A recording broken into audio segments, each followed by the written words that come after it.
নির্বাচন যতই এগিয়ে আসছে ততই জাতীয় কংগ্রেসের প্রচার অব্যাহত রয়েছে। আজ ধলিয়ারকান্দি গ্রাম পঞ্চায়েতের বৈদ্যের দোকান চৌমুহনী বাজারে ভারতের জাতীয় কংগ্রেসের নির্বাচন প্রচার। আজকের প্রচারে উপস্থিত ছিলেন জেলা পরিষদের সদস্য মোহাম্মদ বদরুজ্জামান।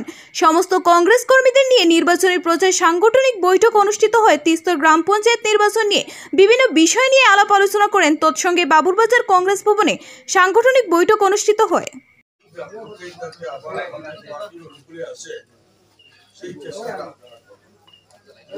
আমরা এবার প্রায় কেন্দ্রেই নতুন প্রার্থী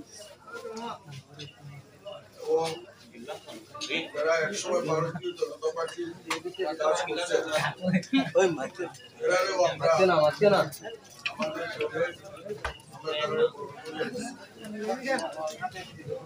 আমাদের কাছে অনুরোধ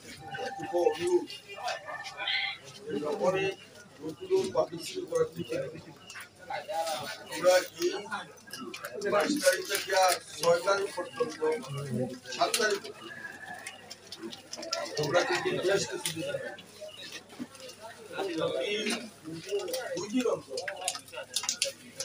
ধরেন 24 তারিখ আপনারা করছেন, 25-26 তারিখ 27 তারিখ আপনারা 28-29 তারিখ 30 তারিখ এই 2 দিন অন্তর অন্তর আপনারা কিন্তু প্রথম দিন 24 তারিখ এই দিন প্রত্যেকটা